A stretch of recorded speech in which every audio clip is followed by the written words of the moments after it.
constant show clout. All right, now let's shift focus, and today it's all about music, and we just want to understand what's going on in the Kenyan music industry and what is the future of the Kenyan music industry. Well, I am joined by one Brian Mushiri on Your Voice segment. Brian, good morning. How did it feel waking up early this morning? Good morning, Winnie. Interesting to see you. I'm back. It's been a minute since the last time we did Your Voice. Yeah. And that major question on the music industry in this country. What about the ethics? Is it ethical? The music that we sing nowadays, is it ethical? Does it make that extra coin because the musicians have to feed off their trade? I got a chance to speak to VDJ Jones and Jokali because they have been, quote-unquote, the gatekeepers, as I like to call them. VDJ Jones, of course, being very, very fundamental in bringing up the gengetone generation, and Jokali having done the genge in the yesteryears, and just also kind of holding the gengetone artists to the music they create now. I spoke to them, and here's your voice. Promised, I am going to be speaking to the best of both worlds. At least that's what one of my guests told me. It's the best of both worlds. It's the legendary Jokali and VDJ Jones, who has told me he's in the top 2 of the most listened to DJs in Nairobi. Recently niliongea na Ezekiel Mutua. Akaniambia nyimbo zenye vijana wanaimba ni takataka, huwezi elewa nini. As a legend, what do you have to say about this? So mziki most of the time waga ni spoken language.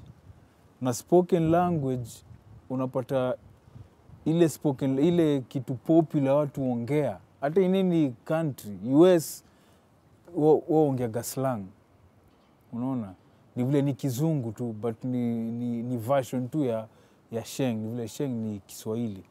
So mziki utapata normally tend to lean towards spoken language na language ya street.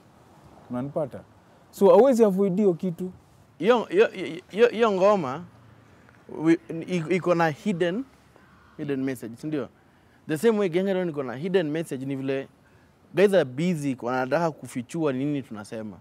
When Jokali na Major mmeambiwa sana ati you're watering down your legacies, as in nyinyi vijana mmepiga muziki siku mingi, watu wamependa muziki yenu, lakini sasa venye mmeanza collab na wao vijana mmeanza kuharibu. Wewe umepiga wale manga kina SWAT pale, yes. Major tunamuona. Unaona kama mna water down legacy yenu?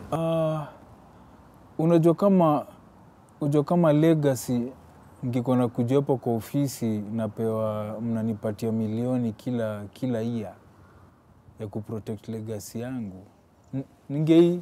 Ningeshikilia niseme ni sawa. Yani there is no way mtu kama mimi, especially generation wamekam wakaita mziki zao gengetone bila mimi kuambia. Mimi nilianza kuamit tu juzi au alidecide wenyewe tu mziki zetu zinaitwa gengetone. Unaona? So hiyo love walikuwa na show tu public, influence yetu imetoka kwa genge. So mtu kama mimi, mtu kama Major, tusipowavuta to move nao mbele, hiyo tutakuwa tunafanya makosa. You'll only call it influence time hujaipitia. Kama umeifest in real life, then it's not influence. It's happening. Wakiimba about robbery iko. Wakiongea about pombe iko. Wakiongea about hiyo mambo mengine yenye wanaona ni ronchi, it is there, it's happening. It is real. But now ile kitu pia mtaka pia kuschool, pia kufundisha ama vijana wa gengetone. Uko gani unajua kuna freedom of speech, hiyo ina noma. But now mujaribu kuambia sana kuna radio version na kuna ile version inachezwa kwa club. So au vijana hawaja get the clear picture. Au wana release hizi ngoma uncensored, wanazitoa mpaka to the public domain and everything. But now kuna censored version hizi songs. Which hata niliambia Jones lazima pia mavijana waanze kujifundisha. Wana make sure wana make versions mbili. Kuna ile itaenda kupigwa kwa club na kuna ile sasa ile itaenda kwa radio wapi, because places ka radio, TV kila mtu ana watch. Unanipata? But hatuwezi stop hii freedom of speech, hatuwezi stop. Kitu tu tunaweza wafundisha ni make sure kuna versions mbili. Kuna clean version na hiyo dirty itachezwa kwa ma clubs huko. Let me ask you a question. For me to be rich, as they say, ndio lazima nikuwe na source of revenue. My source of revenue ni muziki, but unaikili wewe mwenyewe kama msikilizaji kabla haitoke nje. How will I be rich? Tunatoa muziki, wewe ushaitam as dirty. Naweza sema kila soko iko na mwandazimu, si ndio? Huwezi kosa hii Kenya yetu. Na maybe kwa gengeton kuna wendazimu wako. Kuna wale nyata watu wapige na rungu. Imba clean music it happen. Unaona? Because I believe that is right. You cannot stereotype kila mtu ukisema tu gengeton is dirty. Kama imeshindikana, sema Brian is dirty. Don't say gengeton is dirty. Because hii ni livelihood ya watu wengi hapo ndani. The music industry for any artist kuweza kugrow vizuri itamtake kama 7 years. Hiyo ni ya kutama. Si tulitama for that time kabla tuanze kuona chapa. For our toi kuanza kuona chapa. Alafu kuna ita depend on yule kijana msharp. Kwa sababu vijana ni wengi. Kuna wale wanaimba kwa sababu ethics wanaimba. Kuna wale wanaimba kwa sababu Jokali anaimba, lakini kuna wale wanaimba ndo wamekichapa na kitu wanapenda. Au ndo wataweza kustand hii test of time. Kwa sababu sasa hata ukianza kuongelea vizuri, kuna mavijana wengi wanaanza kufade out. Kweli? Kwa sababu the realness, kuna kichungi, natural sieve, itatoa wale watu true na wale watu fake. Unanipata? So lazima mavijana wapewe. As for their age, hizi vitu wanaimba ni age yao. But as time move on, naturally na age yao, they will start changing. Interesting points of views right there from Jokali and VDJ Jones, just saying that the gengeton industry is not dead, but is just having a little shake-up. Remember right there Jokali saying kuna ule kijana mwenye ataimba kwa sababu wale wengine wanaimba, na kuna ule ataimba kwa sababu ni passion yake. It's all about passion, but as I give it back to Winnie, I'd like her to pose the hard questions of, has Jokali and the older generation really come back to keep as far as new musicians are concerned? Are they allowing others in and others out? And for any other artists that you're going to have, particularly from the new generation, what do they think about matters ethics? Are they just singing what they see in society, or are they just unethical? Winnie? All right, thanks, Brian. Very pertinent questions you're raising over there. And guess what? We have Bazenga himself, okay, in the, in the discussion. Of course, he'll be answering all these questions. We are very, very, very, very valid. And of course, I was listening to Jokali talking, and he said, listen, at the end of the day, there's some people who are singing because they love music. There's some people who are just coming into this industry because, well, you got to pay bills, okay? So today, we just want to understand what is the future of the Kenyan music. And that is the question that we're asking you today. Feel free to send us a tweet at NTV Kenya at Lubembe_Winnie. And of course, we look forward to hear what you have to say as far as the future of Kenyan music is concerned. Remember, it's all about what is the future of Kenyan music. That is what we're asking you today. What is the future of Kenyan music? And of course, we just want to understand the evolution of music back then and right now and the future. And what we're asking you is, what is the future of Kenyan music? So remember to use the hashtag #NewNormal and send us a tweet at NTV Kenya at Lubembe_Winnie. And look forward to hear what you have to say. But at the same time, we also want to hear your voice, all right? So feel free to give us a call. The numbers are down on your screen, and tell us what you probably foresee, in the future as far as the Kenyan music is concerned. And if you are an artist, watching us this morning, it would be very, very nice to also hear your views as far as what is going on in the Kenyan music industry, because a lot has been said, and majority of the things that have been said are not really, really good. All right. So if you are an artist watching us, then feel free to also chime into the conversation. And without further ado, let's speak to the Bazenga himself. All right. We have Jokali joining us via Zoom. Good morning. It is so good to see you. I am such a fan. I'm just like, oh my gosh.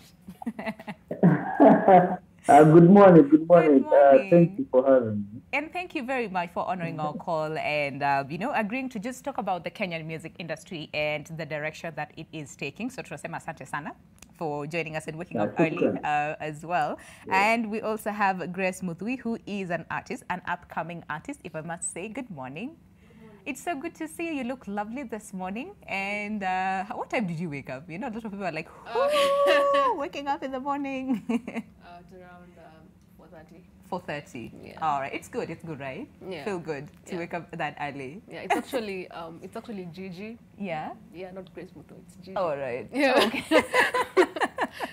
All right. And thank you very much for also coming by, because you are an upcoming artist, yes, and there's a lot that is happening in the industry. We've had a lot of complaints from upcoming artists who are like, but us, we're not given a chance. And when we're given a chance, we're not given the right platform, you know, to actually showcase our art, to showcase our craft. So it's very good to have you with us today to just help us understand what's going on and what you think needs to be done as far as the music industry is concerned. And we'll also be joined by Jones Achido, famously known as VDJ Jones. He is on his way, so he'll be here shortly so that we can also get to understand his perspective as far as the Kenyan music is concerned, also as a DJ and an artist as well. But first things first, Jokali, let me speak to you, because you have been in the industry for a long time, a really, really long time.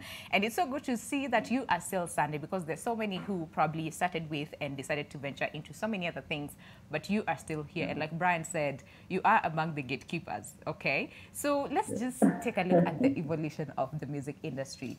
Let's say since you started up until now, where we are as, you know, as Kenyans and as artists as well. Okay, when we started out, that was around 99. The industry was very, very young. So we were actually experimenting more.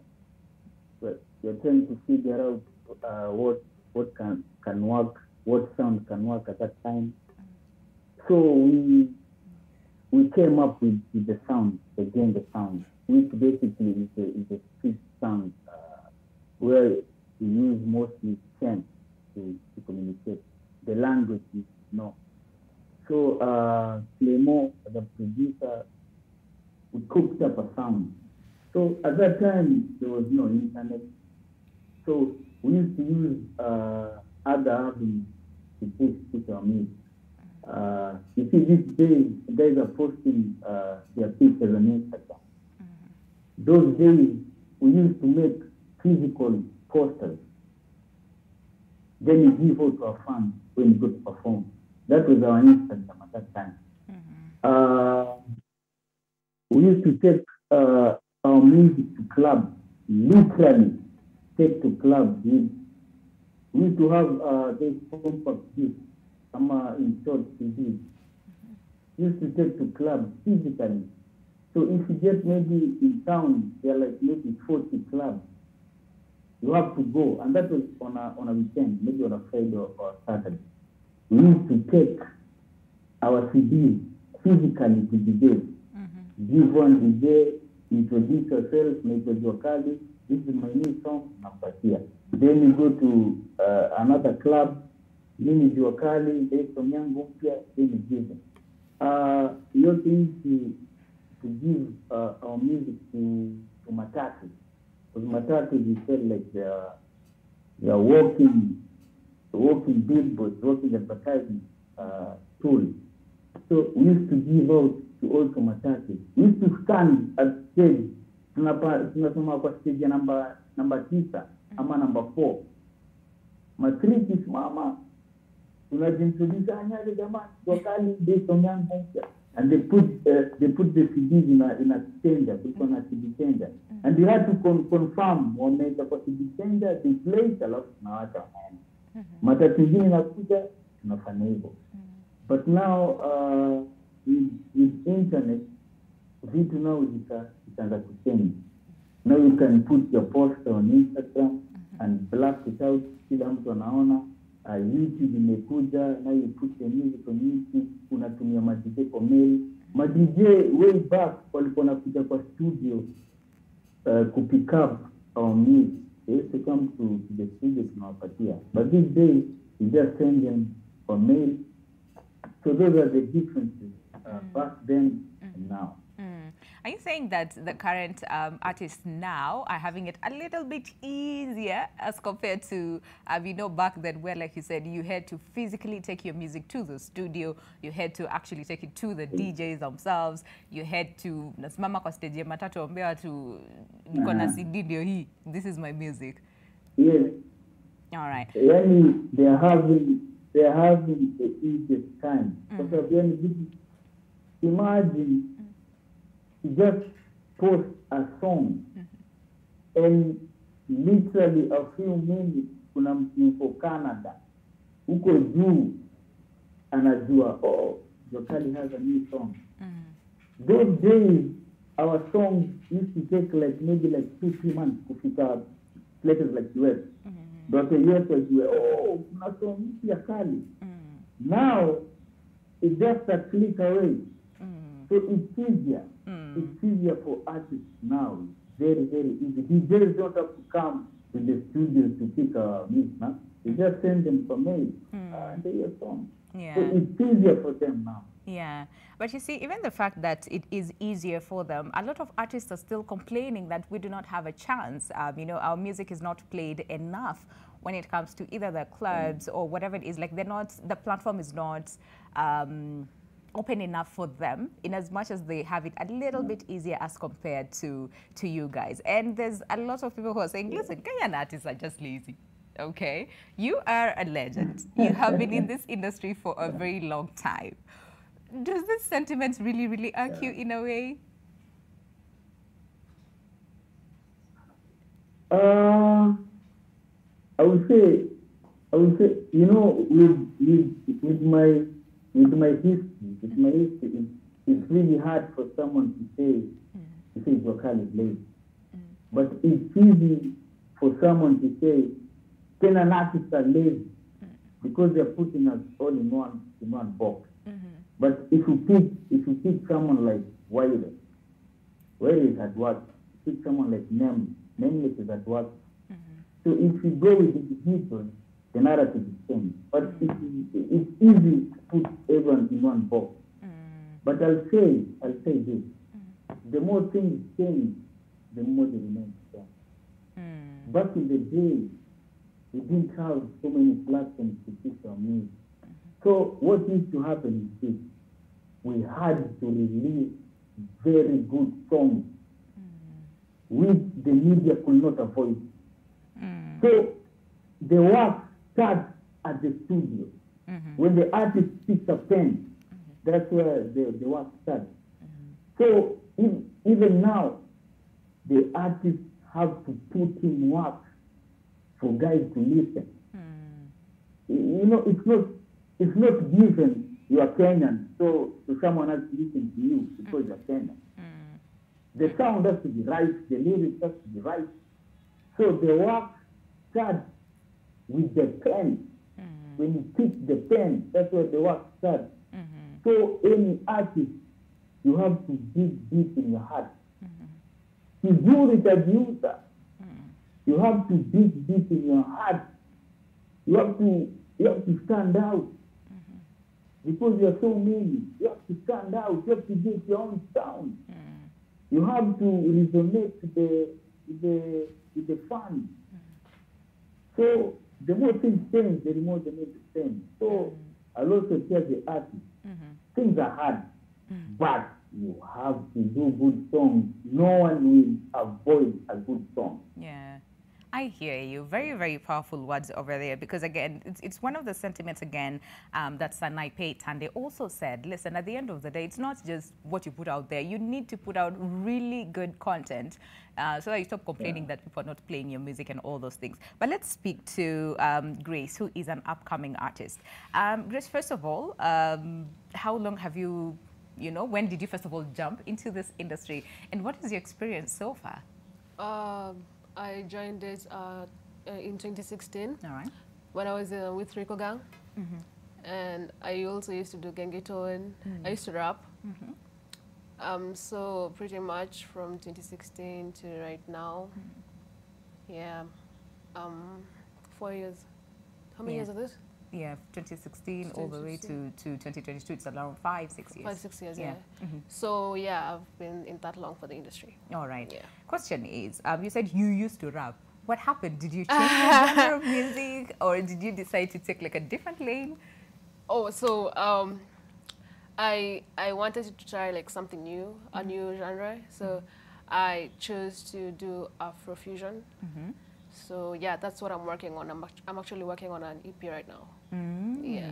That's amazing. That's amazing. We can't wait to hear what you have to say. Now, you said you used to rap. Maybe I'm just going to put you on the spot. But just give us like a little, just a little of what you used to do, Okay.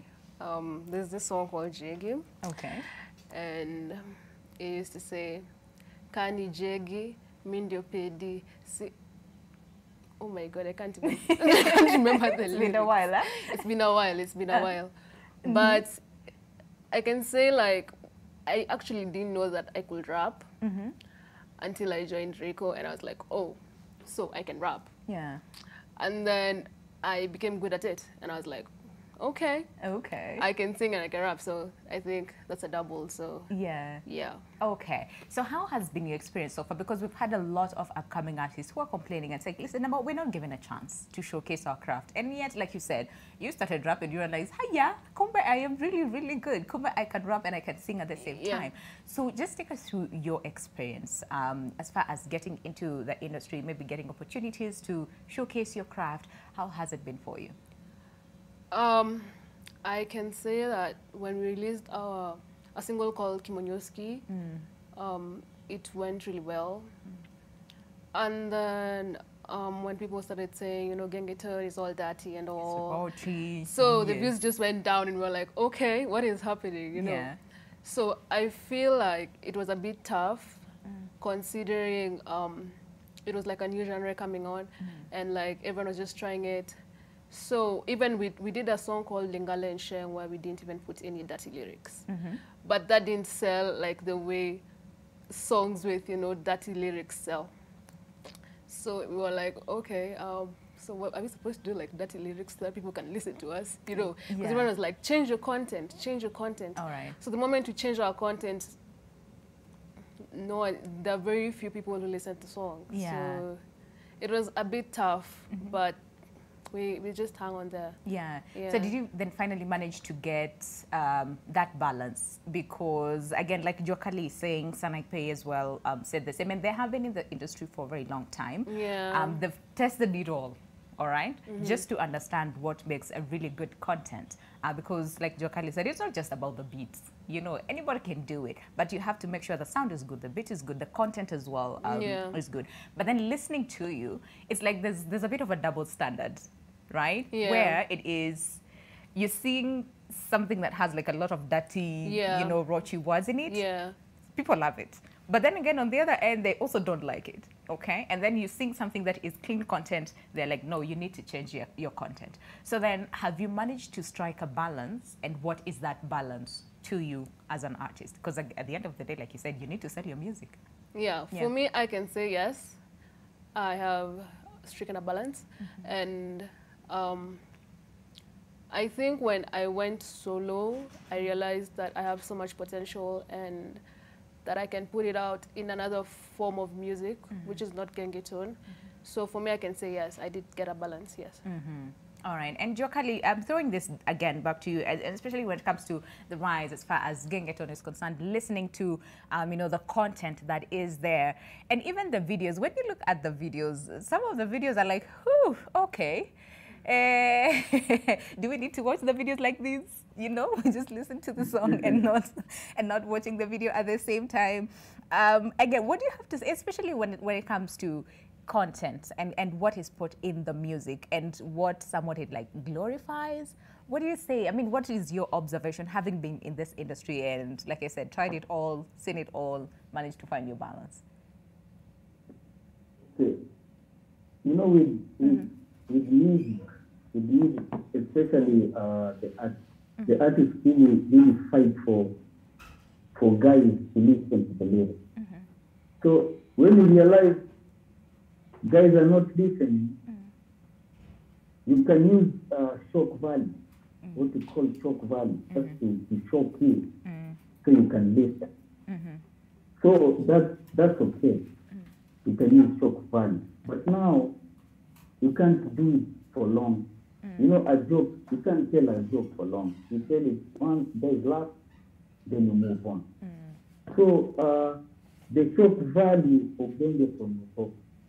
But now there's a transition. Guys are listening. Guys know, hey, now But now we need to do that transition. Because watakupatia masikio. Kwanza watakupatia masikio. So you have to switch it. So the Gengeton guys took long. Only took long. Waliendelea kuselia joke every time. Mpaka hiyo joke ikaanza kutokesha watu. So and on the interview earlier, I said naturally guys will be killed. The talented guys and those guys, wale wanafuata upepo, they will be naturally killed. So you can see even now artists are changing. Ukiona mtu kama, I'll take example, mtu kama Tiomio atumii that word and guys are listening. So kuna artists wanaanza to make that transition because they're aging. The more wana age, wanaanza to make that transition. So for me, we have to give them time. And they said it like 2 years ago, a year ago, hao mavijana naturally wataanza to change. So lazima tu kama vile mtoto mdogo, you give them time to walk. You can't force a kid to walk, a baby to walk. You have to just wait for the time to walk. So this is the same thing which is happening with music. The content for these guys will change because they'll be pushed out. So the top guys, the top artists will start to change naturally. All right. Okay. Now, we have VDJ Jones in the building. You made it. Thank you very much for coming by today. And of course, we just want to understand, Jokali is dishing out some really, really wise words, especially when it comes to the kind of content that people are putting out there. And of course, with Grace, an upcoming artist, I think it's very important, to just get to understand the perspective and also for guys who have been in the industry for a very, very long time. So for you, I just want to get your observation really as far as the Kenyan music is concerned. There's a lot of discussions around it. There's a lot of debates. A lot of people are like, Kenyan music, hakuna kitu. The content is bad. There's some people who are like, we cannot even listen to this music with our parents, with our folks. We can't. It's just so bad. But you are very vocal about this. So what is your observation really? Well, for a fact, I think we face a lot of challenges in terms of convince an audience that our music is better than the music that comes from outside. Exactly. No. Yeah. So for us, I'd say, let me say pande ya Gengeton, tulikuwa kama stigmatized kinda. Hii muziki ni chafu, hii muziki ni ya ghetto, no. But when this music was up there, I used to play in clubs. Westlands were happy, and those were the requests that were coming. Okay. This one Gengeton. Yeah. And even at the moment, the top songs in the country are still Gengeton. No.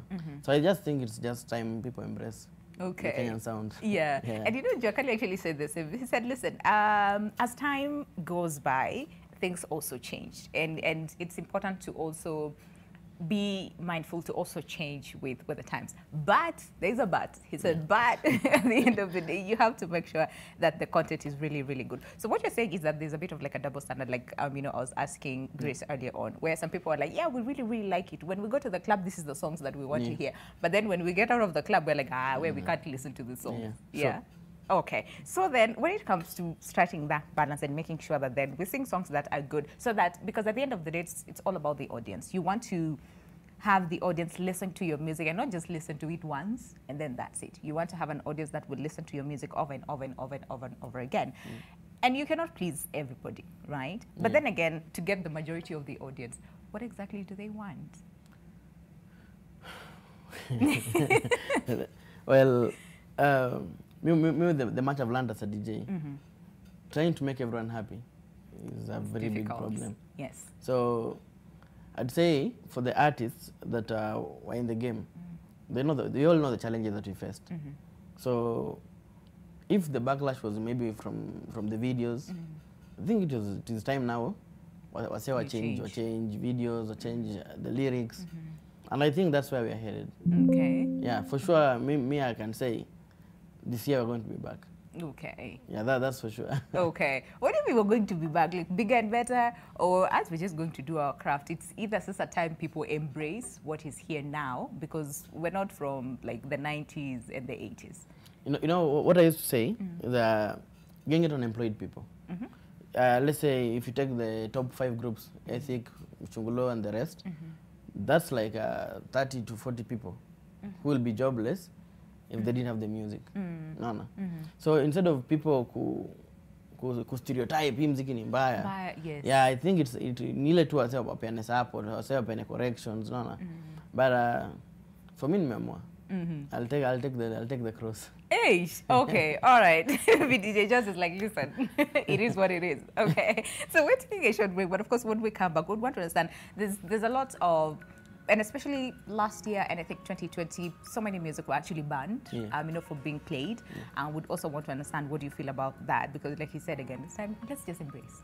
If come on corrections, corrections, and then we move on. But a lot of music were banned, and like you said, right now we've also seen an aspect of Gengeton being somewhat accepted. That again, they were given a chance to perform at last year's Jamhuri Day celebrations, which was amazing. So many people applauded the move. So then, where are we headed as far as the future is concerned? You do not want to miss part B of this discussion, but keep tweeting at NTV Kenya at Lubembe_Winnie.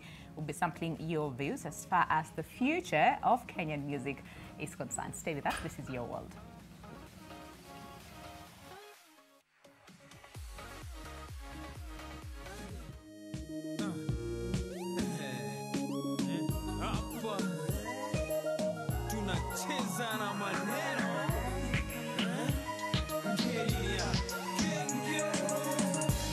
Ivaskan kunanja nenda kupika bila maka na waita na mnakata mnasema kanisa na mavijana kushiba ni baada ya sala kuiba na uskuizi ni bala utagezwa kima na makusaga pika hivi tunamanga skuma chumvi na kauganga chuma ngumi teke kadha boksa vumbi na makamba toka nyuki asali changa koma 10 utashanga ama stima zitazima twende kwa kina Farida cheke ina kwa mafinga hapa tunacheza na maneno.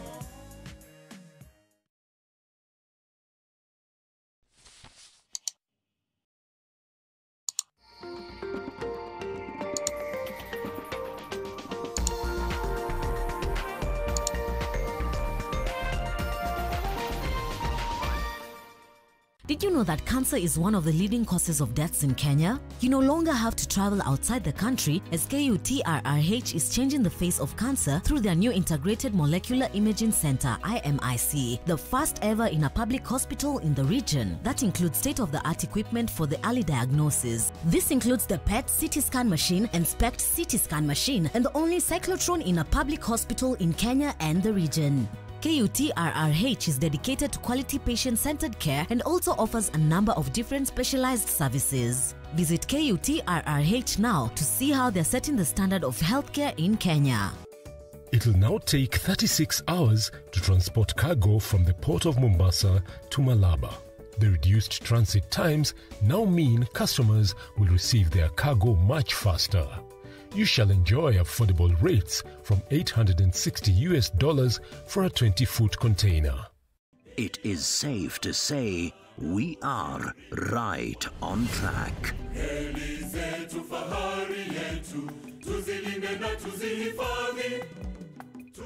Kenya's greatest sporting event that put East Africa on the global motorsport map, the legendary East African Safari Classic Rally, is happening this February from 10th to 18th. Follow 9 days of motorsport action, covering 5,000 kilometers across Kenya, starting in Naivasha and ending in Watamu. The East African Safari Classic Rally. Imagine living at a place where everything is within a walking distance. The proximity to the mall. You can go for swimming, you can actually gym at the same time. In a mixed-use development. We have a mix of diaspora and local investors. We've seen the investor buyers who just see value in buying here. Find out how Mivida Homes and Garden City Residences are changing the face of the real estate sector in Kenya.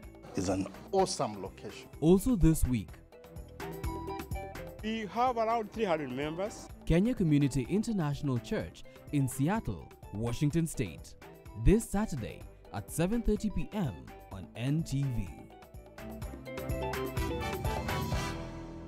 Kuwa smart na ujaribu Zenka 0% loans for first-time borrowers. Zenka, smart loans for smart people.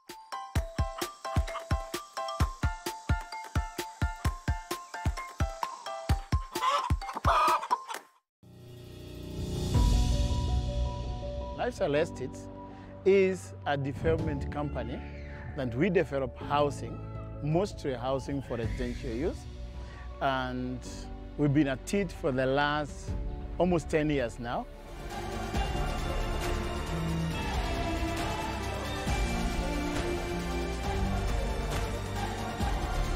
We have an estate where you find gazebos, you find pergolas, you find listing places that are good. It's not just a house that we're selling. We sell a new way of living.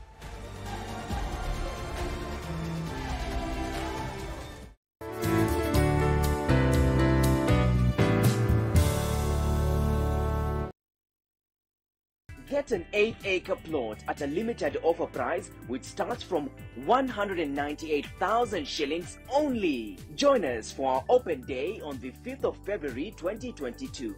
SMS LAND to 21595 for inquiries.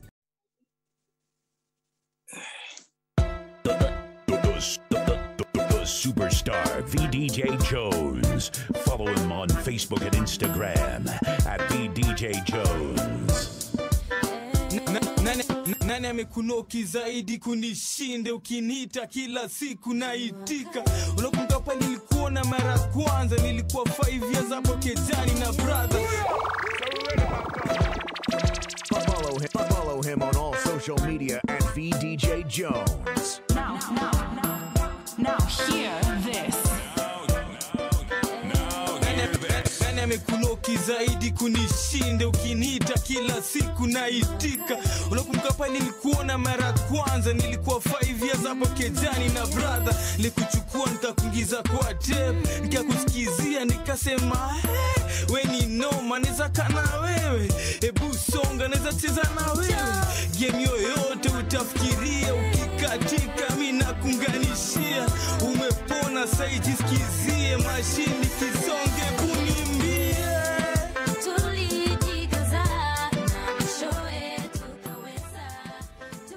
All right, very insightful discussion that we're having today as far as music, Kenyan music to be exact. And of course, it's all about the future of Kenyan music. And of course, the question that we're asking you today is, what is the future of Kenyan music? Once again, what is the future of Kenyan music? Feel free to send us a tweet at NTV Kenya at Lubeme_Winnie. You also want to call us live? Listen, you can do it, okay? The numbers will be down on your screen. Give us a call, especially for the artists. If you're watching us and you are an artist and you have some sort of experience as far as this industry is concerned, feel free to also give us a call. And of course, my panel will be able to answer all your questions as far as music and the art itself is concerned. And my guest today, Jones Achido, VDJ Jones, is here with us, who is an artist and a DJ at the same time. So perfect person to discuss, on the two, because Nyinyi ma DJ, you're not playing people's music. There's that complaint that I'm playing music there too, all right? And we also have Grace Muthui, who is an artist, an upcoming artist, of course, also sharing her experience. And also Bazenga mwenyewe Jokali is on Zoom, and of course dishing out wise words. Leo alisema anacheza na maneno, and he's absolutely chezaing with maneno today as far as just giving words of wisdom to all the artists in Kenya. So thank you very much to all of you for sticking with us. But before we continue with the discussion, we have feedback as far as the question that we're asking you, and that is, what is the future of Kenyan music in the country? So let's hear what you have to say. Again, what is the future of Kenyan music? So this is Nelson Litunya, who says, if we could go back to our tunes of the Kapuka and Genge, then kuna future. But if we continue copying Western nations, haya, hamna place to turn. All right, thank you. And then Elvis McCoy Jr. says, with the likes of Kina Nameless, Nonini, Jokali, it was just so cool. Okay.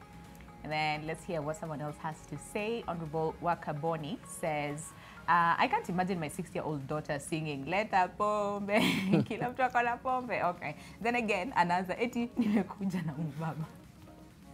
All right. Okay.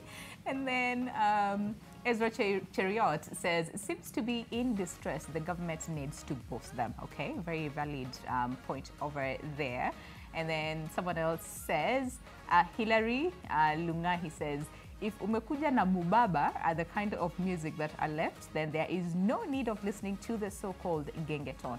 What does it teach our young generation and kids? And I just want to throw that question to Jokali, because Jokali ulianza na genge, right? And now, of course, things changed, like you said, over the time, and now we have gengeton and the kinds of music. And earlier on, you were talking very, very passionately about the content that is being put out there. Now, listening to the feedback of as far as what Kenyans are saying, the audience, because these are the same people who listen to some of this music, right? What do you have to say? Yeah. Okay, I'll say, music has different targets. For me, I decided to target the common mwananchi. All right. That's why it was easier for me to use Sheng, because I knew almost 99% of guys will understand what I'm saying. So you'll get, for me, I can't listen to Lingala.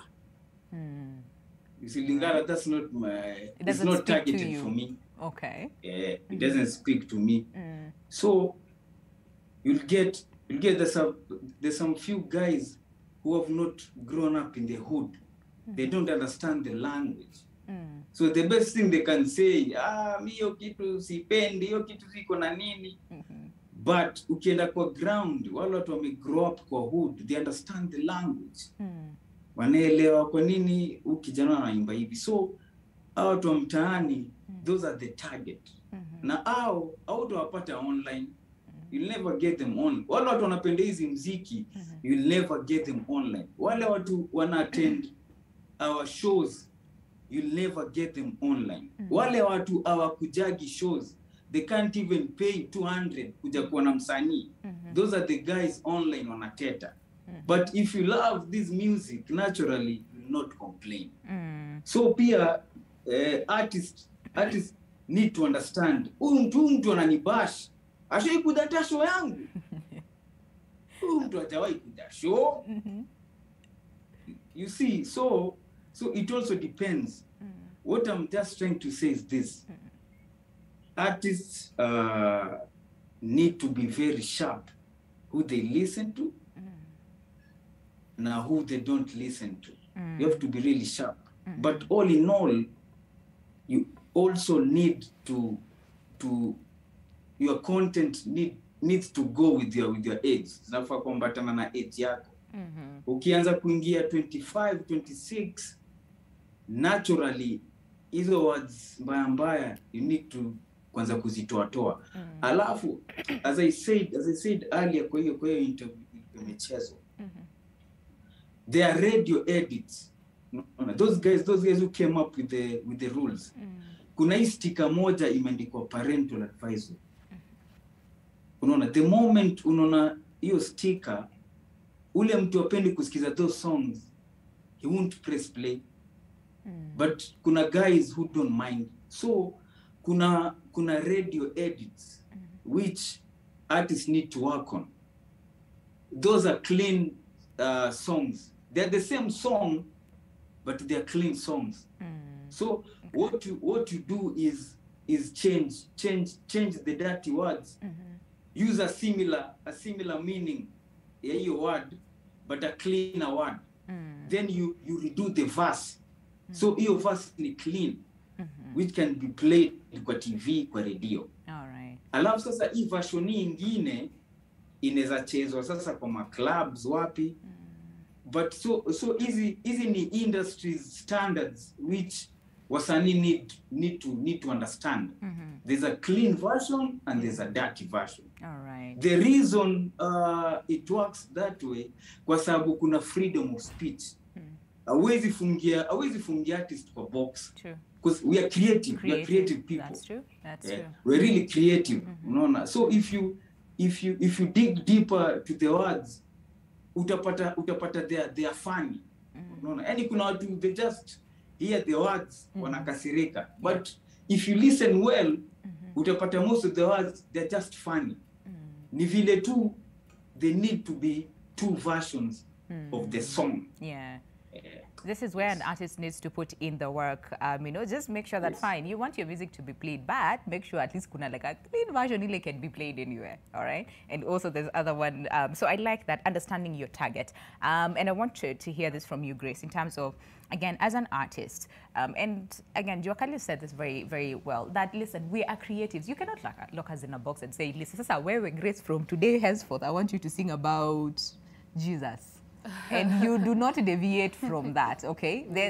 You are an artist and you have all these ideas that, you want to put out there. But then again, so how then do you identify, first of all, who is your target audience? And number two, how will they perceive your music? So when you're coming up with a song, your creative process, your thought processes, what exactly do you, what goes through your mind before you put out a song, before you even write?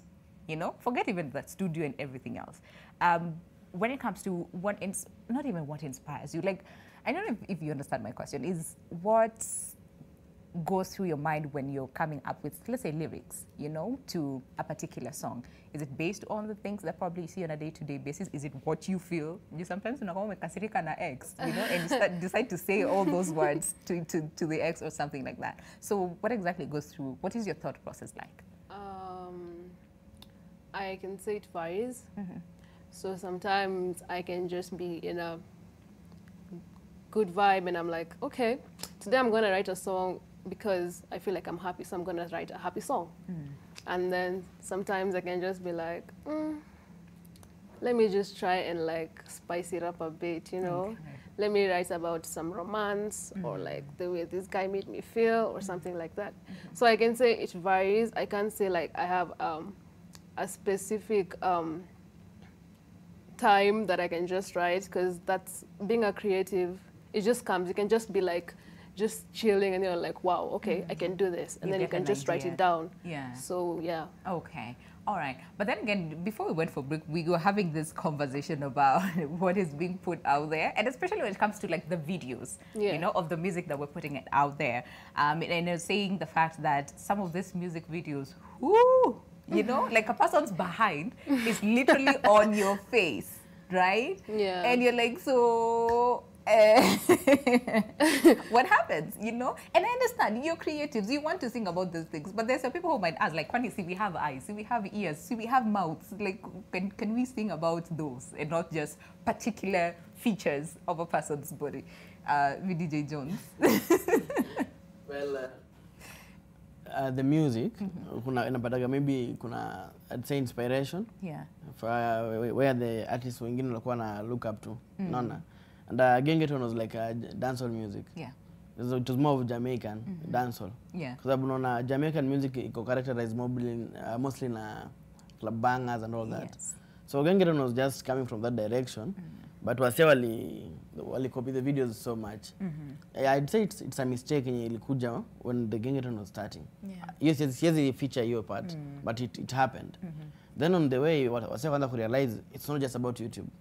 You have to go on the media. True. So the videos kaanza evolve, changing and appear interacting with the other artists. Like mimi Jokali amenisaidia sana. Inspire nini. Show the direction. No. So I think what will evolve with time. Okay, so then what happens to our authenticity as Kenyans? Because again, there's also this discussion about, you look at music from West African, they have like their own niche and it's just so West African. Like you, without even watching the video, you can clearly say, that is like a West African song. Again, songs from what, like Tanzania, Uganda, and so many other parts of the country, they have like their own niche that you can identify the songs to the place. But then when it comes to Kenya, the country, it's like we're confused. We're like, here, a bit of Tanzania, a bit of Nigeria, a bit of, you know, and like you said, people copy what is being done, let's say in the Western world or somewhere else, and then we want to put that as our Kenyan music. So when it comes to authenticity, where do we get that? You get that from Genge and Gengeton. Genge and Gengeton are the original Kenyan sounds. Okay. Yeah. And that's something that people don't want to face. All right. This is the original sound that is going to stay here for a very long time. You feel there's a future in that? Because this is our Kenyan sound. Okay. The rest will come and go. Amapiano is not here to stay. It is not. And there's a lot of artists who are actually deviating towards Amapiano. You know, Nadia just recently released a song that is more Amapiano, right? So when it comes to them, so do you feel, fine, Gengeton is more of our Kenyan language, if I can say musically. It's like our original, authentic Kenyan thing, right? But then when it comes to like trends, because right now it's all about Amapiano, maybe a few months' time it will be something else, you know, and years, you know, back it was something else. So then when it comes to like trends, do you feel like people mostly just follow the trends without really, you know, maintaining our authentic selves as artists? Yes. You need to peer pressure. You know, peer pressure. Yes. There are those artists that will just attend a studio, make music, not because anapenda the sound, but because there's a lot of hit songs from our piano. Now I feel like my piano hit. Yes. So hao ndo wale ma desperate artists. Na kuna ule msanii mwenye ana believe in his own sound. Me as a DJ, I don't believe in Amapiano. Okay. Why? I don't even do Amapiano gigs. Why? I've never released an Amapiano mix. Okay. Because I don't support, that's not Kenyan. That is something that is here to kill our industry. Okay. So for me, mimi nilijitenga, I don't do that. Okay. But there's some Kenyans who are singing Amapiano, and these are the Kenyans who are saying, DJs, Nyinyi, you do not play our music. For me, I can promise you I'll not play. Oh my goodness, because, because our Kenyan music needs the audience. All right. Why do you need to continue feeding outside music? No. Afadhali our music iko na a higher percentage than the other music. Okay. Lakini if all go there, maybe you know, but I have like maybe 10 or 20 DJs who look up to me. True. Then mimi na mwa mix ya mapiano, the rest will do the same. True. No. That's how we kill our own industry. So, all right.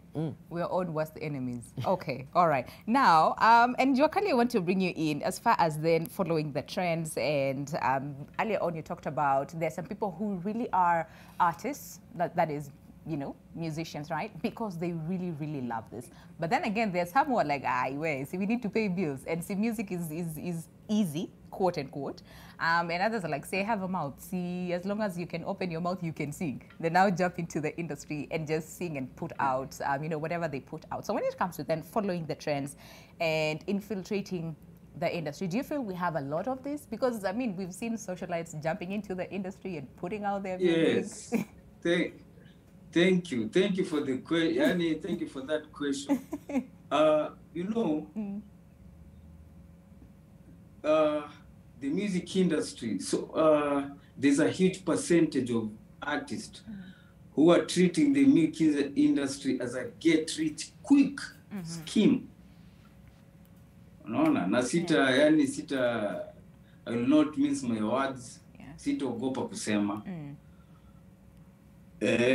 When you get a comedian who is trying to sing, huyo ni mtu get rich quick scheme.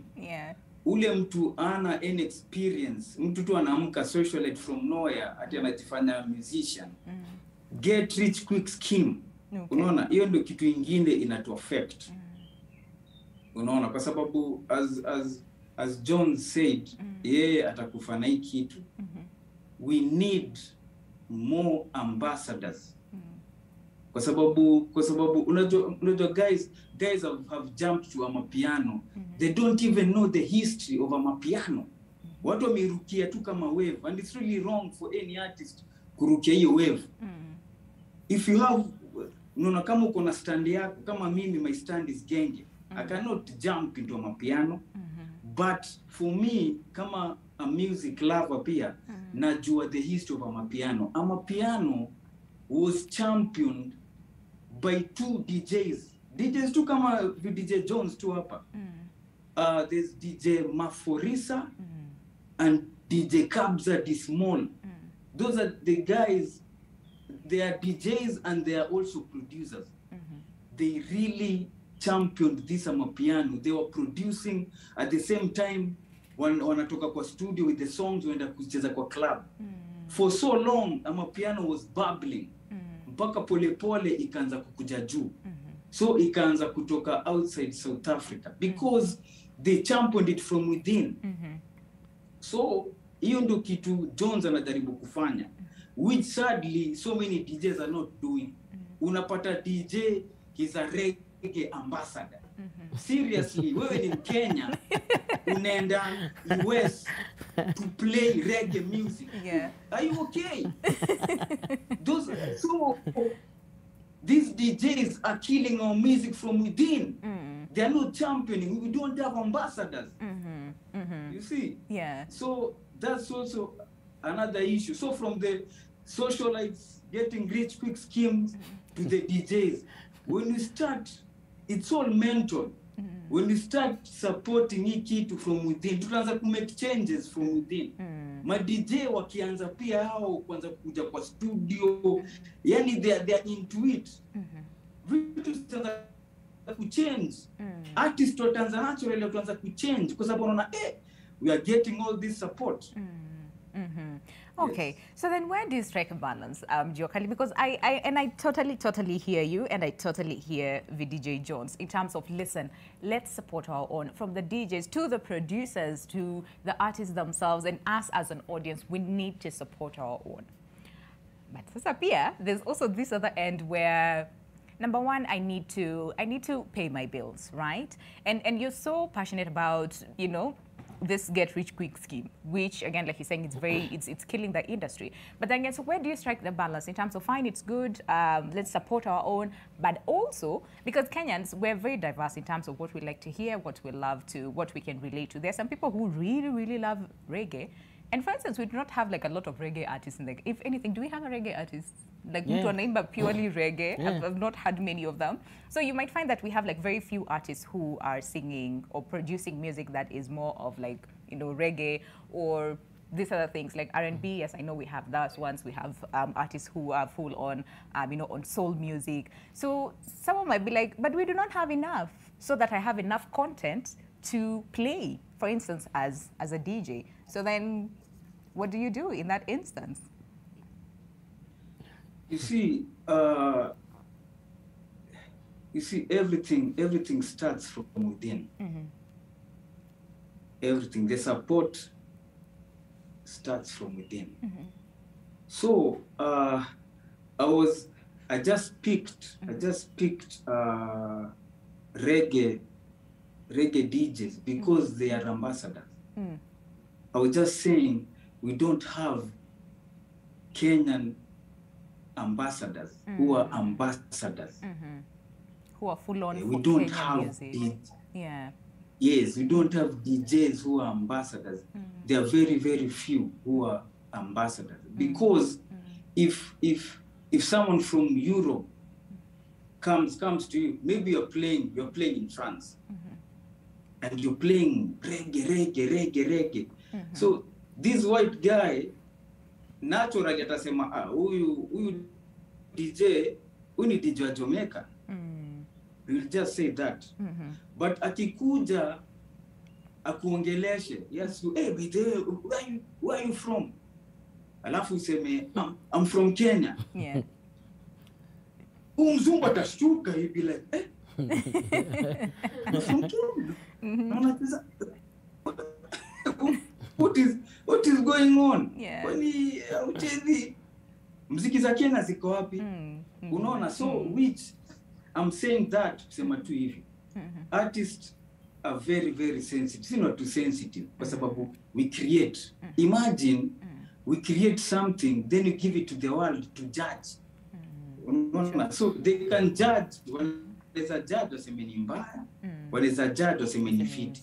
So lazima artists wapewe hata hiyo, wakuwe big up for that. Tunaeka our creative process and everything to the public, for the public to judge. So artists are very sensitive. The moment artists ana get a little bit of support, ni kama unaona, ni kama tu sisi vile tulikuwa tunaanza. The moment the media, radios, wa TV walianza kucheza muziki zetu, nika realize hii muziki yangu ya kwanza imechezwa. I had to go back to the studio ni make tena ngoma nyingine kali. Kwa sababu najua sasa wanacheza muziki zetu. Then you release a good song.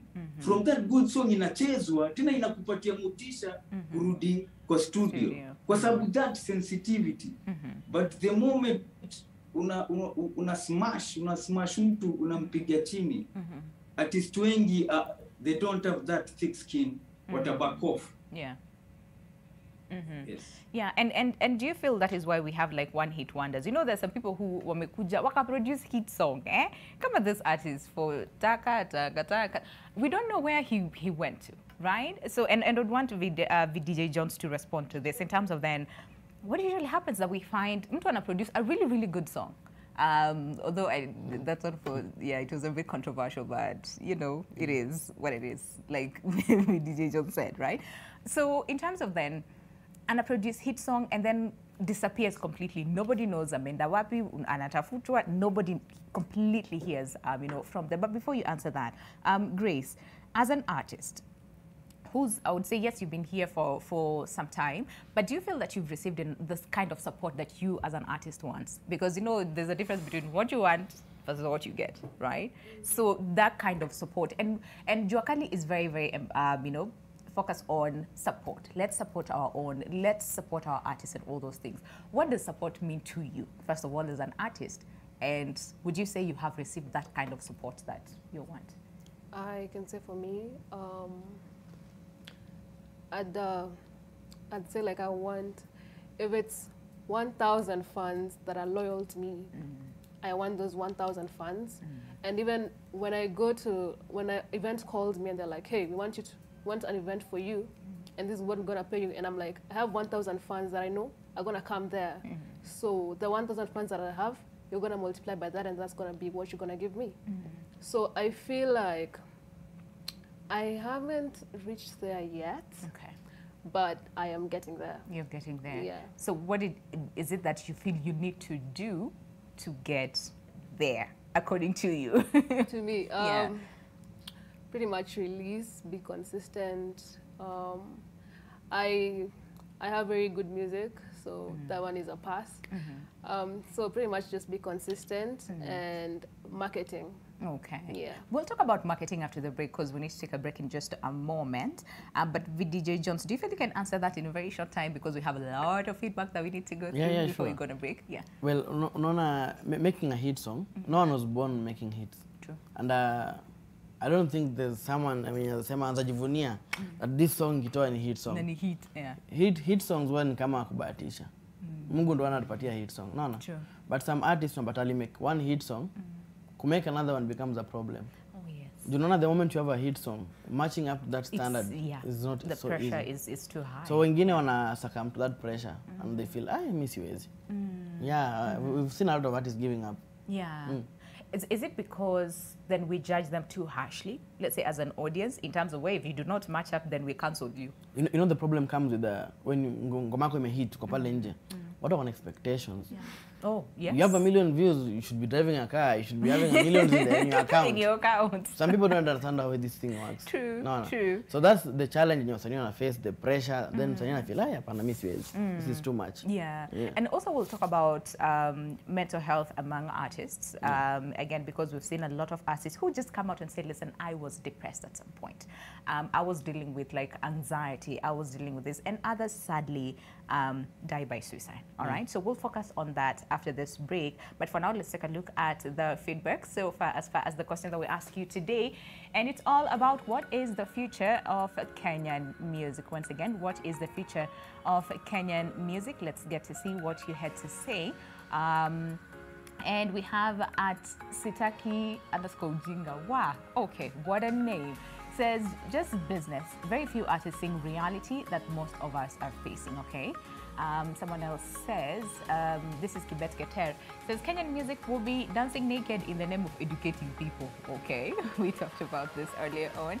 And then at Moses Bravin says, artists need to venture in good music. Refraining from awful words will never kill the music industry. Otherwise, the next generation will grow to nudity all over. All right, that is what you have to say as far as the question, what is the future of Kenyan music industry? Let's take a break, but of course, when we come back, still have a lot to talk about.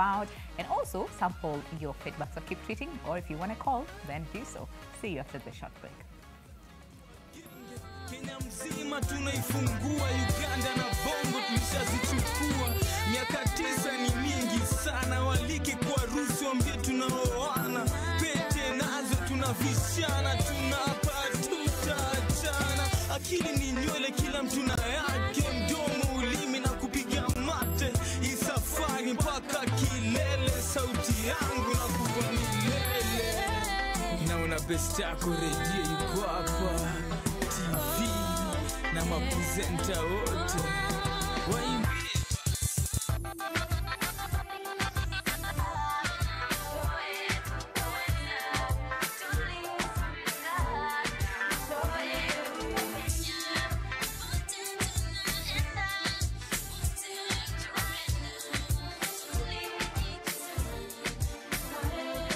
Kwani nimekewa madawa, siwezi kuacha, kila mali unaenda mimi nakufuata. Siogopi kukuambia mimi nakupenda, watu wivu nao zao ni kusema sema. Huyo manza alipigia simu mimi hata simjui, mimi nimekuwa studio tulikuwa naye wapi juzi. Hizo ni uongo na unajua, mlango wangu iko wazi, ukitaka kurudi nimefungua, unasema hapana, hapana.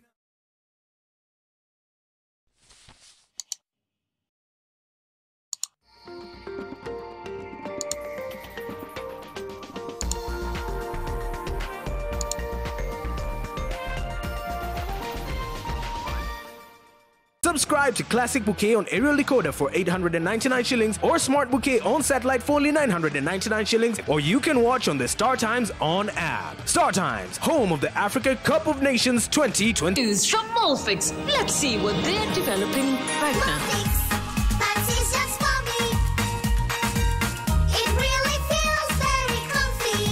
Molfix pants with anatomic fit technology. New Molfix pants, an invention from babies for babies. You should also try Molfix.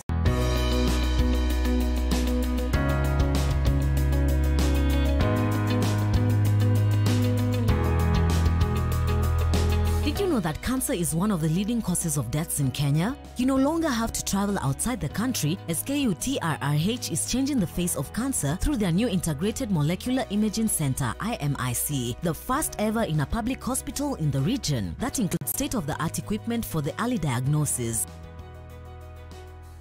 Secure a plot with Soil Merchants in Longonot View Gardens, a prime property located in Longonot town along the Mai Mahiu Naivasha Road, just 500 meters from tarmac.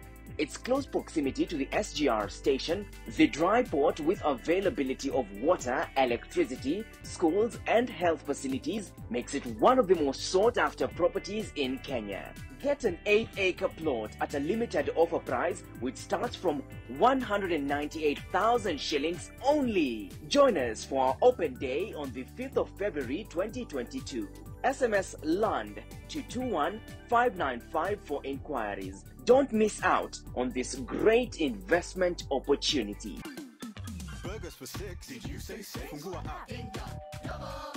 Your favorite moment. Now your favorite ice cream. Ding dong, Yomo. It's so good. Order what you want to select what you want. Ding dong, Yomo. Order it now. Download the app, order a Glovo, and we get it.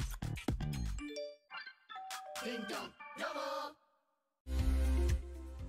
Quality versus quantity, that's the equation that needs to balance so that you can construct yourself an affordable house. This is Kenya, my friend. We fear being cheated. Everybody who comes to us, we have the fear whether you will deliver all those things. Mwenye nyumba mara mingi wamekuwa wajanja kidogo. What we're trying to do actually is bring accountability, transparency and efficiency in the construction industry. How much do you have? How much are you willing to spend? What do you want for the amount of money that you have?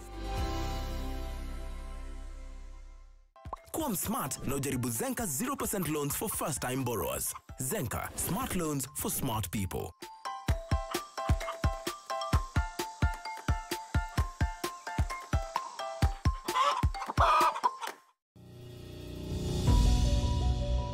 Lifestyle Estates is a development company that we develop housing, mostly housing for residential use. And we've been at it for the last almost 10 years now.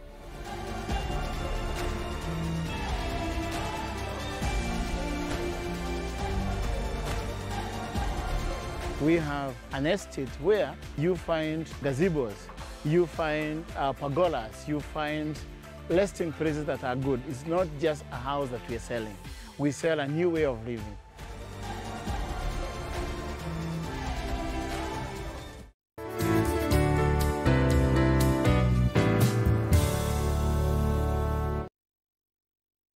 Get an 8-acre plot at a limited offer price which starts from 198,000 shillings only. Join us for our open day on the 5th of February 2022. SMS LAND to 21595 for inquiries.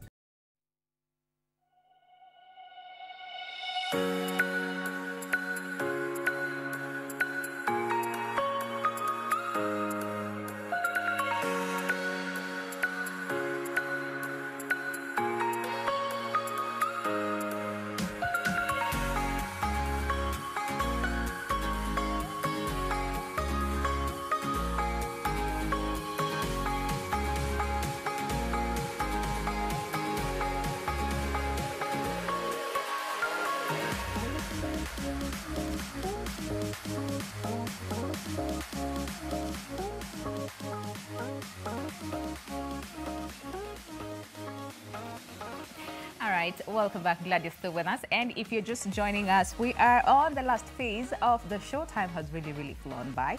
And the conversation is all about Kenyan music industry. And the question that we're asking you is, what is the future of the Kenyan music industry? All right, what is the future? And then keep tweeting at NTV Kenya at Lubembe_Winnie. We're seeing a lot of feedback and we'll be sampling them before we end the show. But right about now, of course, our guest, Jones Achido, who is VDJ Jones, who's a DJ and an artist as well. Grace Mudhui, who's an artist, and Jokali Bazenga mwenyewe, who has joined us via Zoom. So let's talk about then an aspect of marketing, which again, there's a lot of debate around marketing and marketing Kenyan music and endorsements, and so many people are complaining about endorsements and all those things. And Jokali, let me throw this to you because, of course, again, in your tenure, you've received a number of endorsements, very many endorsements, if I must say. And there's some artists who are complaining, would be like, kwani, why is it that some corporates or decide to just focus on one artist and giving them all the endorsements, and yet some of us, we don't have nothing. what really brings about an endorsement? And for you as an artist, and also speaking to so many artists who are watching you today, what is it that they need to do to make sure that they get some of those things? And also when it comes to marketing their music, they're really doing a good job.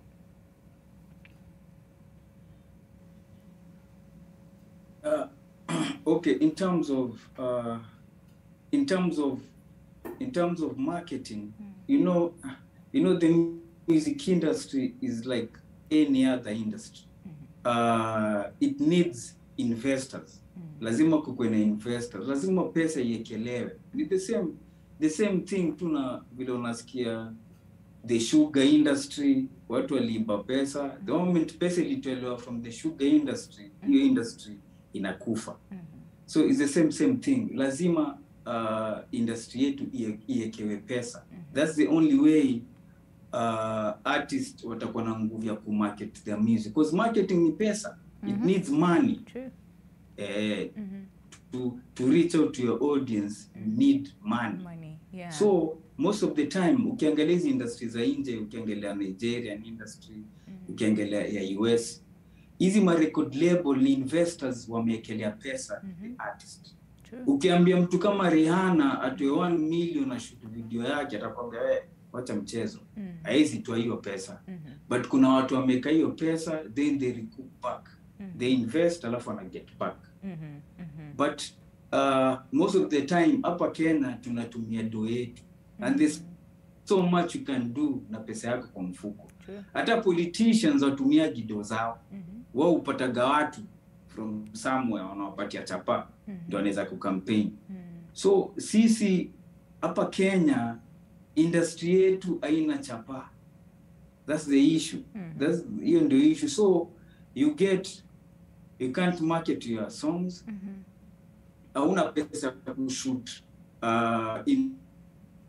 international standard videos. Wale kina Wizkid kuna investors. Hizi ma video zote mnaona unaenda kushoot Europe, kuna mtu ametoa pesa. Alafu pesa ikirudi anarudishiwa yake. So Kenya, we need investors.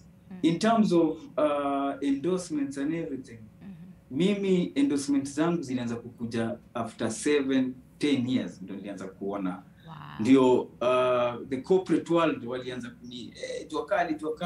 So artist instead of complain, we maintain tu kwa studio, endelea kuwa tu consistent. Pole tu. Within no time the corporate guys will start to knock on the doors.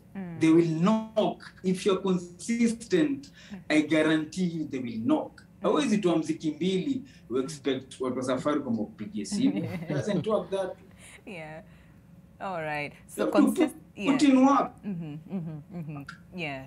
All right. Hey, Jokali wakasirika, put in work. Okay. Put in work and make sure that, the content that you air and you are consistent, so that these things, will come. It's like, what is that? Chema chajiuza kibaya chajitemeza, right? Like if you put out something really, really good, you don't even have to force people to come and buy, your music or come and endorse and use you to, or probably get you to endorse their products. It will just come naturally. So put in the work, even though Bazenga amesema. But VDJ Jones, you're also very, very keen on and very particular in terms of the kind of music that you put out there. Like we December earlier on, me, I'm a piano. If you think I'm a piano, no, I am not. But again, when it comes to professionalism and discipline in the industry, where are we at? Hey, long sigh. Sigh. That's a topic, Najua. It can bring a lot of, say, issues. Yes. But kuna things that you have to address. True. Mimi mwenyewe ni DJ. I've dealt with DJs. Discipline inaanzia how you behave ukiwa in a gig. How you present yourself. Wewe uko kwa gig, you're very drunk. Mafans wanakubebaje. That's the discipline. Inaanzia. Naona? You go to an event. Mimi ni promoter bado. I've done events. You book an artist. I've booked artists before. But huyu msanii ndio achukue poster. Yake kwa account yake. You really have to call. You've made contracts, umemlipa deposit yake. But huyu msanii ndio achukue poster yako post. Ni shida. Niliona when conscience was coming. The ego? No, hiyo ni kuna ka star fulani wasanii wako nayo. Ya Kenya. Minister. No. Put some respect on it. That is the issue tuko nayo Kenya. Wasanii wako na star fulani. Mtu anafeel mimi kwa demand. After all mnanitaka, unaona? Conscience ali market show yake like 3 months akaona post mwenyewe anatuma videos all over. Go and check Kenyan artists when you're booking for a show. They post the poster 3 days the event, 2 days the event. That is the discipline. The maana utaona mtu in promoter ako tayari alete malegi kutoka nje. Juu mtu atampatia biashara. No. But you lose money on the way kwa sababu msanii wa Kenya ameka kiburi mbele. Unaona? So discipline inaenda a long way na wasanii. Unapata we've booked a studio session with an artist. Say you're supposed to come at 9. Producer amefika studio at 9. Msanii anafika 11. Naona? Wow. Yeye ni star. So these are the issues that need to be addressed. Wasanii wache ustar. Yeah. If you want to get money as a Kenyan artist, wacheni ustar. Hiyo tu ndio issue tuko nayo. Yes. Wacheni ustar. Kiburi. Pride comes before fall, like they say. Okay. All right. Now, also something else that we were discussing is about Kenyan artists and where they are placed as far as either the audience, how the audience regards them, or promoters or event organizers as well. I mean, just recently, there was a very, very huge debate about Eric Omondi trying to push, you know, Kenyan artists na kutetea Kenyan artists, right? He was bashed so many times, but also there's a group of people who are like, you know what, we really, really appreciate what he's doing for the artists themselves. So for you, Grace, and listening to what Eric Omondi was saying, and we were discussing this during break where, again, VDJ Jones is like, you know what, it is a good initiative, you know? But I'm here thinking, Eric Omondi is a comedian, but here he comes to tetea musicians, you know, no hatutaki Kenyan musician aimbe a curtain raise, we want them to perform last and all those things. You as an artist, what do you feel about this whole thing, you know, about sisi Kenyan artists, we have been segregated, alafu the others ndo wanapewa all the platforms, all the respect, all the money, you know? I feel like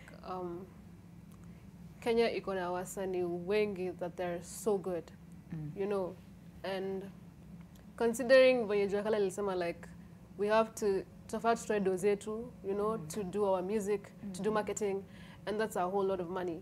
And the labels that are here, I wouldn't say that they're something else. Yeah. So don't say the word. Yeah. So I feel like wakiangalia wase kama wako Nigeria, right? Marketing yao, videos zao ni so legit. So wanajua kikuja Kenya, they're going to bring like such a huge profit for them. True.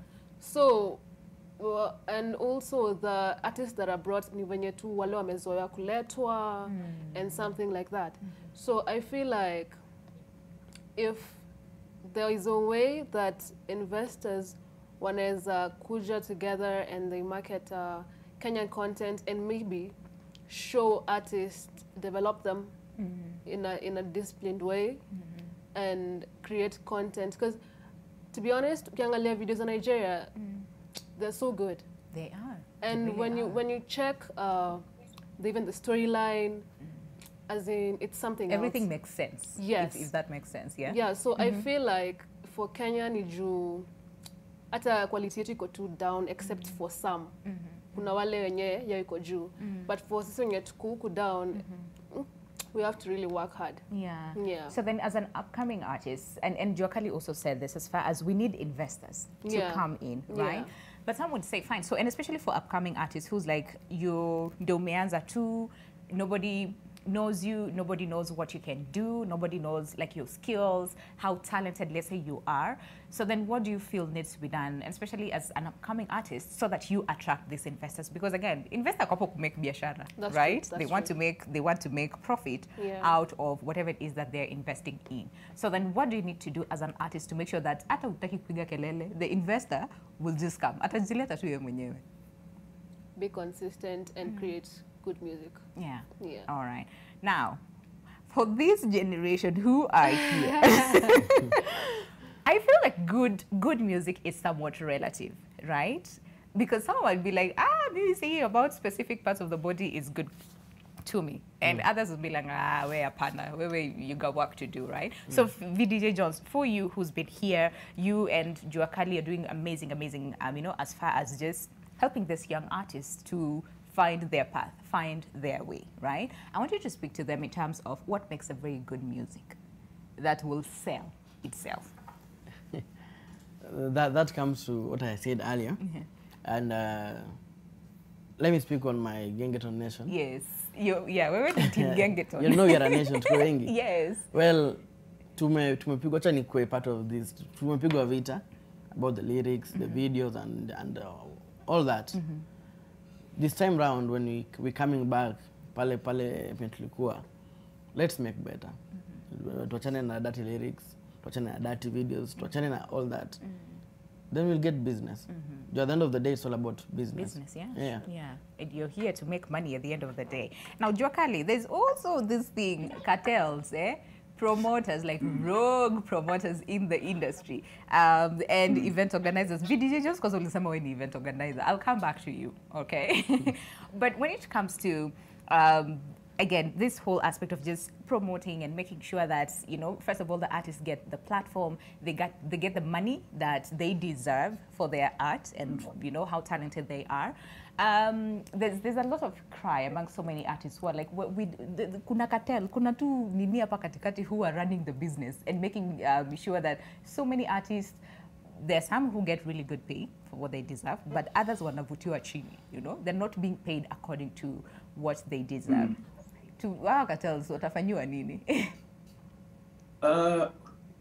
Unajua, in terms of cartels, unajua cartels ni illusion artist create. Unajua human being anapenda kurusha blame. So cartels ni illusion. Nika the same tuna Illuminati. Illuminati ni illusion. It doesn't exist.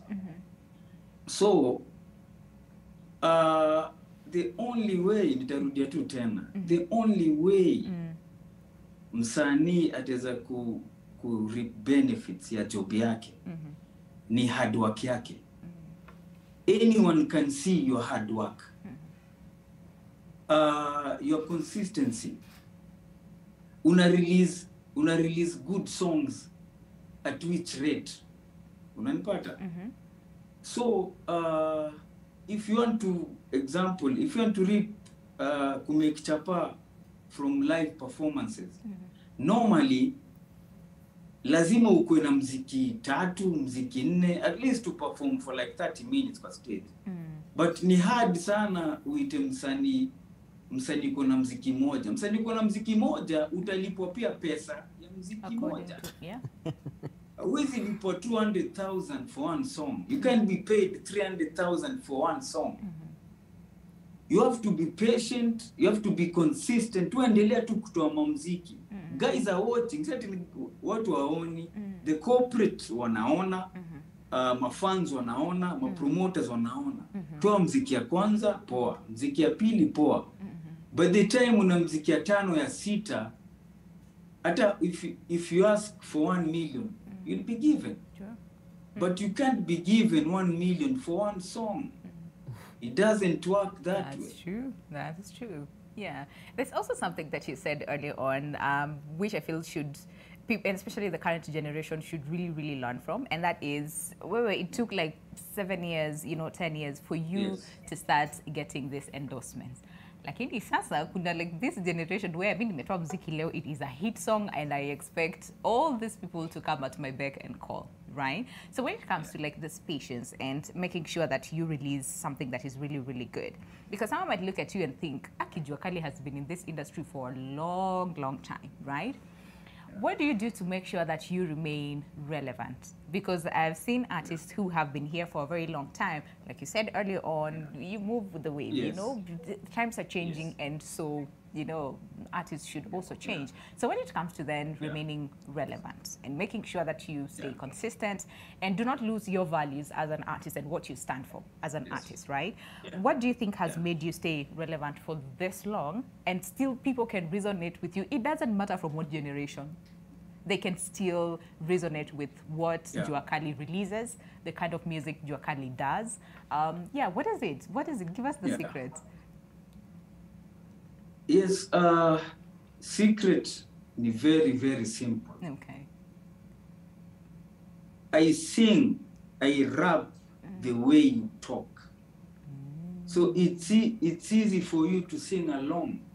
Because it's like I'm taking words from your mouth. Alafu naimba. Nikiambia tu watu, mnajua ni aje, that's something you can repeat to me. Unanipata? So my music has been very relatable to people kwa sababu I'm singing you. I'm seeing the common mwananchi. Yani mimi ni wewe. Vile navaa, the way I talk, vile natembea, I'm representing you. Mimi ni ambassador. As I said, mimi ni ambassador of the Kenyan culture. So it's easy for kids to relate. It's easy for older generation to relate because I'm doing you. So that's the secret. Secret ingine, just love what you do. Pesa is a byproduct of your hard work. So you don't need to focus on the money. Hiyo pesa itakuja. Definitely, if you put hard work, hiyo pesa itakuja. It will find you. Yeah. Just work hard. Be very patient.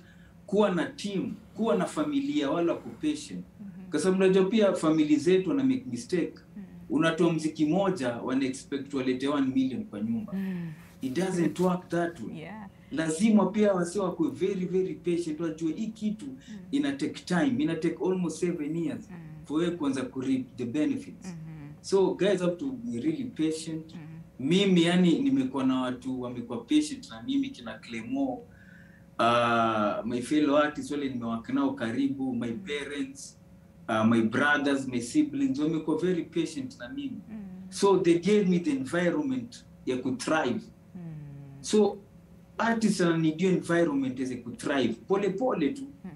And things will fall into place. Na waso watatoboa. Mimi hizo, yani I think hiyo ndo secret. Naweza patia wasanii. Get a good manager. Usifanye everything. And also, as much as we are moving with the times, changing the music and everything, you also have to be computer savvy. Lazima story ya technology ujue. Lazima ujue kujifungulia email. Kuna wasanii hata ukimwambia uko na email ana. Ukuliza msanii uko na account ana. Okay, I like that. Ukuliza msanii unajua kusoma contract ajui. Okay. So besides moving with the times with the music, lazima you move with the times na technology and everything else. Yeah. All right, I like that. Very, very powerful and relevant words, and especially for the upcoming artists. And VDJ Jones as well, because I can see our time is far much spent, and we'll be ending the show in just a while. So that when it comes to staying relevant and the future, as far as music is concerned, and especially because of you, someone like President Wagengeto Nation, you and so many others, including Jokali, when it comes to then relevance in the country and making sure that you stay, you know, longevity really, you stay here for a long time. I mean, look at Akina Jokali, they've been here for a long time and will still continue to be here because of what they do, right? What would you say? And especially to the up-and-coming artists who are like, I want to release a song, be a millionaire today, and then venture out into something else. Me what I'd say, kwanza, an artist akikuja to the game, you need to know the purpose as why you're coming to the music. Yeah. If you are coming here for fame, utaipata. If you want money, there's money. If you want women, pia wako wengi sana. So you have to know the purpose as why you're joining the music. True. That's what inakuja kwanza. So once we may identify for you, maybe you're here for the business, utakuwa patient because business takes time to grow. True. But if you want fame, toka hapo nje NTV piga nduru. Utakuwa famous. Naona? True. It happens. So an artist must really understand why anakuja into the game. Then once you are in the game, don't be comfortable. Mimi, I'm not comfortable because najua nikilala another DJ will come and take my spot. True. No, Absolutely. No. Yeah, so don't usikuwa comfortable like mimi nishafika, mimi ni star. Yeah. Okay. And Grace, I think today you're like one lucky person because getting words from two amazing people who have been in the industry for a very long time and just saying it as it is and you know, just giving wise words. What would you say, number one, that you've learned as far as just maintaining relevance? Because again, we do not want a situation where Grace alikuja today, released a really nice song, and then 2 years later we're like, by the way, alienda wapi? You know? And then completely forget about you, right? Yeah. I can say that you have to be patient enough to know that it's not going to happen overnight. It's like entrepreneurship, and you have to be consistent. And I think you have to like believe in yourself so much. So even if like maybe umetoa ngoma ka sita na bado hujafika, uko tu like ni sawa tu, unajua, I'll just continue doing my part and I'll get rewarded later. And also discipline is key to everything. And I think also being learned. And as in, I feel like artists wengi wakiingia kwa industry wako like, sawa niko hapa, hakuna kitu kingine naweza fanya, zisomea kitu ingine, you know. And you never know what happens. So I feel like you should also have like something else that you're pursuing or like you're doing. It doesn't even have to be like, it can be even still in music, like you're learning music or something like that. Yeah. So yeah. Okay. What about the audience? Very quickly, like 30 seconds to the audience. Because like you said, you just want, hata kama ni 1,000 loyal fans, that is all that you'd be happy about. What would you say to the audience? I want to say that I have very good music coming through. Yeah. And I've been working on an EP that is going to be very good and very fire. Yeah. And it's going to be good stuff, and expect great things from me. And yeah, and this year I'm going big. All right, going big. Hey, wewe na DJ just meamua this year tutaki mchezo. Okay, Jokali, I want you to close this up. As far as then investing into the music industry and making sure that you get the right investors to come into, you know, the industry, invest, and making sure that the artists, number one, release very good content, but the video is also, again, international standards, and just making sure that the artists have it a little bit easy as far as, you know, using their money to create content. What would you say in 30 seconds as well? I would say for artists, sisi kwanza, when you came to the game, unaona kuna mtu alituambia invest in yourself. So for artists mitawaambia ile pesa kidogo unapata, a percentage, especially for all artists maybe bado wako home, they're not paying rent and everything. Ile do unapata kidogo, just buy a good mic. Yani invest in yourself. Ile pesa unapata kidogo, nunua computer, nunua keyboard, nunua guitar, jifundishe hata kuplay guitar. Just anza tu kuinvest, anza kuongeza vitu in you. So through that, other guys will see, huyu jamaa anapiga kazi. So wataona huyu jamaa, we can trust him with our money. Huyu ni msanii tunaweza mtrust na pesa yetu. So through that uta attract investors, wale watakuja, wataekelea pesa, everything will start kumove pole pole. And for fans will move na kitu tunawapatia. It's the same way tuna ma DJs. Ile kitu una feed ma fans, hiyo ndio kitu watasikiza. Besides pia fans kusikiza muziki tu fit, they feed off from DJs and artists. Yeah. So the way you carry yourself kama msanii, fan anaona. Kama wewe ni mtu mlevi, fan ataona tu. The same way tuna DJ. Kama ni DJ mlevi, fan ataona. So what you feed to the fans, ndio fans wanachukua. All right. So if you feed them good music, if you feed them artists wako upright, yani artists wa fiti, yani artists wanachunga brand zao, everything good will come back to you. I like that. And of course, what a powerful way to end the show. Thank you very much, Jokali. You know, has been in the industry for a very long time, dishing really, really wise words, you know, to us. VDJ Jones as well. Thank you very much for coming by today. Really, really appreciate your time this morning. Let me cut you short. All right, you want to say something? Yes. In like 10 seconds. Yeah, 10 seconds. 10 seconds. Okay. Dear investors, hizi billboards pia zinafit Kenyan artists. Hiyo tunabinada kusema. All right. Hawaja kutuletea a lot of foreign artists on the billboards. Yes, I like that. Okay, dear investors, I hope you have had. And of course, not forgetting Grace Muthui, who is an artist as well, has been an insightful conversation today. And we say thank you for sticking with us until the end of the show. That is where we say goodbye. My name is Winnie Lubembe. Enjoy the rest of your day. And for the artists, keep at it, okay? Put in the work, like Jokali said. Hakuna excuse. Put in the work and the music will sell itself. All right, so enjoy your day. See you soon. But for now, God bless and remember to stay safe. DJ Jones. Now hear this. amekuloki zaidi kunishinda, ukiniita kila siku naitika. Unakumbuka pale nilikuona mara kwanza, nilikuwa 5 years hapo kejani na brother, nilikuchukua nikakuingiza kwa tape, nikakusikizia nikasema we ni noma, neza kana wewe, ebu songa neza cheza na wewe, game yoyote utafikiria, ukikatika mimi nakunganishia, umepona sasa jisikizie, mashini kisonge bunimbie.